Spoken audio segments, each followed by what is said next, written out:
Assalamualaikum warahmatullahi wabarakatuh. Perkenalkan, nama saya Nika Sofiani dengan NIM 2261210115, Prodi Pendidikan Bahasa Inggris, Fakultas Arab dan Bahasa 6A, UIN Raden Mas Said Surakarta. Dengan mata kuliah Metodologi Studi Islam. Izin menjawab pertanyaan pertama mengenai kaum orientalis yang berpendapat bahwa ajaran Islam itu merupakan buatan Nabi Muhammad SAW dan jiplakan terhadap agama Yahudi. Yang pertama mengenai Allah Subhanahu wa Ta'ala yang menciptakan langit dan bumi selama 6 hari.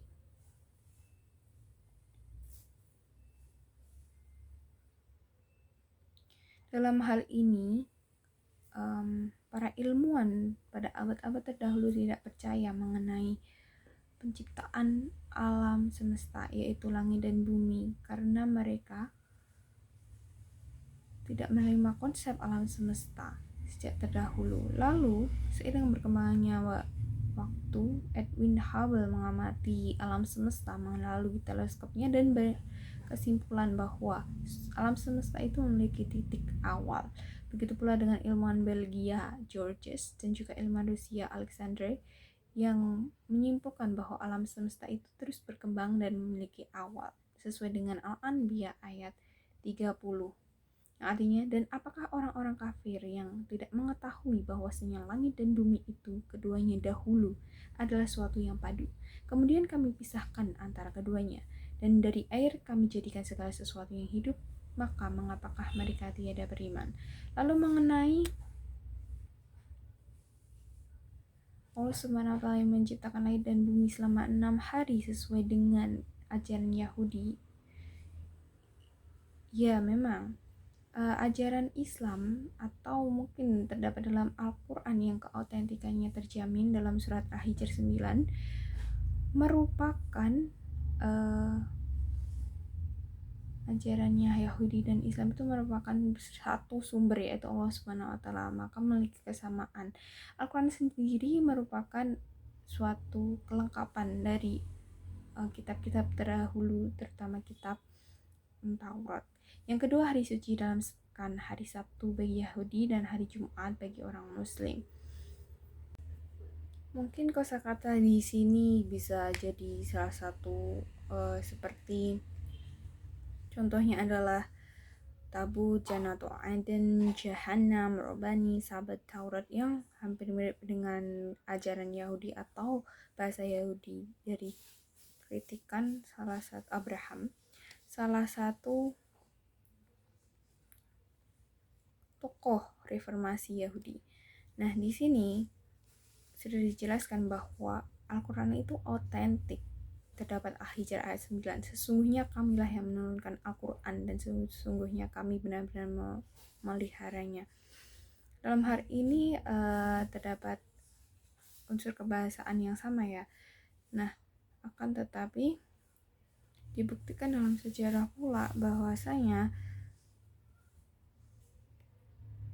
kata-kata yang dalam Al-Quran itu terjaga keasliannya, dan bahkan Al-Quran berani menentang mereka untuk membuat ayat yang semisal Al-Quran, sebagaimana Quran surah Al-Isra 88, yang artinya, katakanlah sesungguhnya jika manusia dan jin berkumpul untuk membuat yang serupa Al-Quran ini, niscaya mereka tidak akan dapat membuat yang serupa dengan dia, sekalipun sebagian mereka menjadi pembantu bagi sebagian yang lain. Ini merupakan salah satu bukti bahwa Al-Quran itu otentik. Pertama, bukanlah jiplakan atau modifikasi dari ajaran Yahudi. Begitu pula, bukan pula ajaran yang berasal dari Nabi Muhammad. Karena Al-Quran bukanlah kitab yang dikarang Nabi, karena bukti banyak-banyaknya Al-Quran berisi teguran kepada Nabi Muhammad. Bagaimana bisa seorang membuat kitab tetapi terdapat teguran bagi dirinya sendiri. Lalu selanjutnya adalah adanya pendapat mengenai Nabi Muhammad SAW yang berdagang ke Syam lalu memodifikasi ajaran Yahudi menjadi ajaran Islam. Sejarah kehidupan Nabi Muhammad SAW, beliau hanya sedikit berinteraksi dengan pendeta Yahudi maupun Nasrani. Tidak mungkin Nabi Muhammad SAW menerima banyak ajaran dari pendeta tersebut dalam waktu yang singkat dan pertemuan yang minim. Begitu pula Nabi Muhammad dipertegaskan dalam Al-Quran tidak pernah membaca kitab perjanjian lama ataupun baru. Ini dalam surat Al-Ankabut ayat 48 yang artinya, dan kamu tidak pernah membaca sebelumnya Al-Quran sesuatu kitab pun, dan tidak pernah menulis suatu kitab dengan lengan kananmu. Andai kata kamu pernah membaca dan menulis, benar-benar ragulah orang yang mengingkarimu. Mungkin walaupun banyak dari ajaran Yahudi yang terkesan mirip dengan ajaran Al-Quran, namun tidak dapat dipungkiri bahwa terdapat banyak perbedaan yang bertolak belakang antara ajaran Yahudi dan Al-Quran. Jadi dapat disimpulkan bahwa ajaran Islam itu bukanlah buatan Nabi Muhammad SAW ataupun ciplakan terhadap agama Yahudi. Oke, untuk pertanyaan kedua mengenai seorang istri yang sedang hamil dan mengidam kelapa muda sedangkan di daerah tersebut tidak musim untuk kelapa muda, sedangkan sang suami yang sayang istri akan melakukan segala cara untuk mendapatkan kelapa muda tersebut, sedangkan hanya ada satu pohon milik tetangga yang pohonnya tinggi. Maka metode apa dan metodologi apa yang dapat digunakan? Yang pertama, banyak metodenya. Bisa langsung memetik buah tersebut tanpa izin.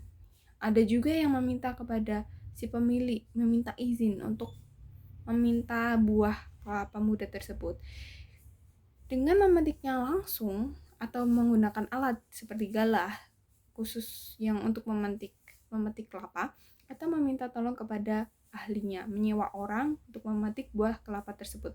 Bisa juga dengan memilih alternatif lain dengan mencari di daerah lain yang mungkin sedang musim buah kelapa muda. Metodologinya yaitu yang pertama, langsung memetiknya tanpa izin sang tetangga itu tidak direkomendasikan. Kita dapat dikatakan sebagai pencuri. Sang suami itu bisa dikatakan sebagai pencuri. Yang kedua adalah meminta izin kepada si pemilik pohon antar tetangga. Nah, dalam meminta izin itu harus dengan sopan dan beradab. Lalu jikalau diizinkan, kita dapat menggunakan langsung memanjatnya.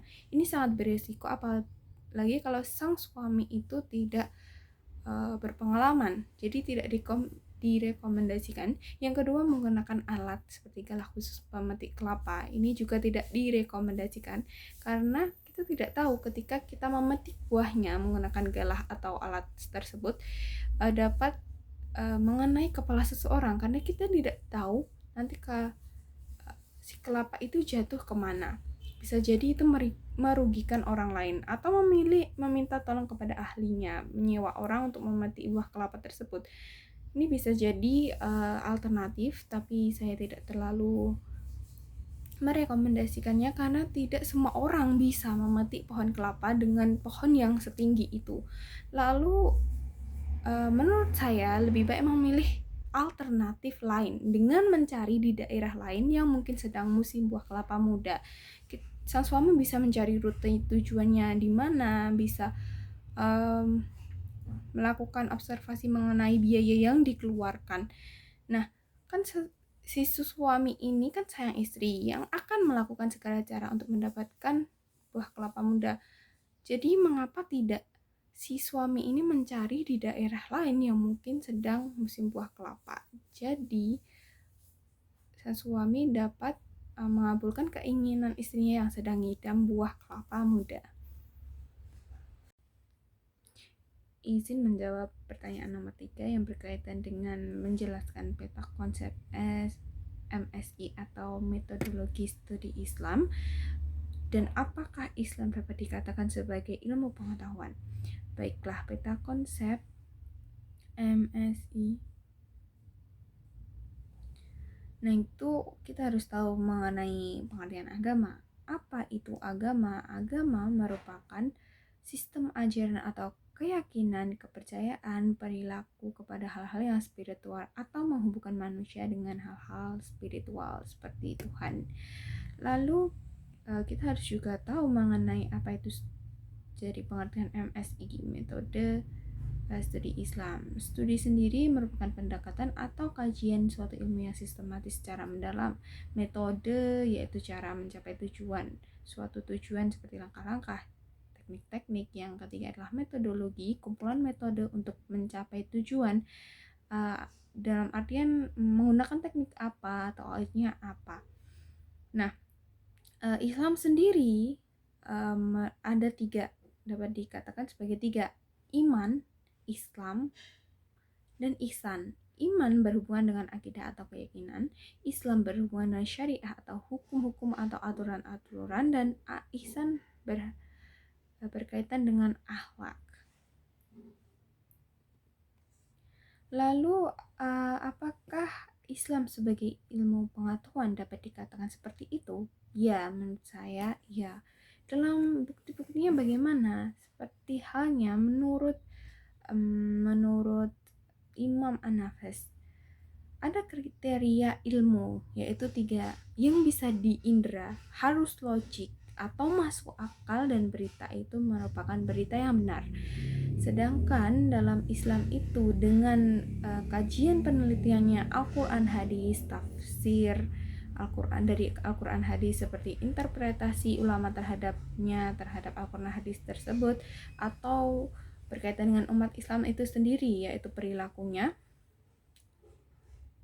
Hal ini dapat dikatakan sebagai ilmu, yaitu ilmu Islam sendiri merupakan ilmu yang berkaitan dengan bayani, irfani, burhani, ataupun nahwi, akli, dan amali. Jadi bayani atau nahwi itu sesuatu ilmu yang berdasarkan metode, berdasarkan pemahaman teks, ilmu bahasa yang dapat dikatakan tadi kriteria 3 itu yang bisa merupakan berita yang benar. Lalu irfani atau bisa dikatakan juga amali, perbuatan, pengamalan suatu spiritual, praktik ibadah yang dapat dikatakan sebagai sesuatu yang bisa diindra. Yang ketiga adalah burhani, menggunakan akal atau logika, bisa juga dikatakan ilmu akli, menggunakan akal, dan itu dapat masuk ke dalam kriteria ilmu, yaitu logik atau masuk akal. Jadi dalam Islam itu sebagai ilmu pengetahuan, dalam epistemologi tadi, bayani, irfani, burhani itu dapat dikatakan masuk kriteria ilmu itu sebagai pengetahuan yang bersumber dari Al-Quran dan hadis maupun tafsir-tafsir para ulama. Perlu kita ketahui juga bahwa Islam itu memiliki kontribusi dalam ilmu pengetahuan seperti matematika, astronomi, dan lain-lain yang terdapat dalam Al-Quran sebagai contohnya. Ini mengidentifikasi bahwa Islam itu merupakan ilmu pengetahuan yang terdapat di Al-Quran dan juga Sunnah. Tetapi perlu diingat bahwa Islam tidak selalu sejalan dengan pandangan ilmu pengetahuan modern dalam semua aspek. Tetapi Islam itu dapat memperkaya perkembangan pengetahuan yang sudah ada saat ini atau mungkin nanti dengan nilai-nilai moral dan etika. Sekian dari saya, mohon maaf apabila ada kesalahan kata dan penyampaian pendapat yang kurang berkenan. Kurang lebihnya saya mohon maaf. Wassalamualaikum warahmatullahi wabarakatuh.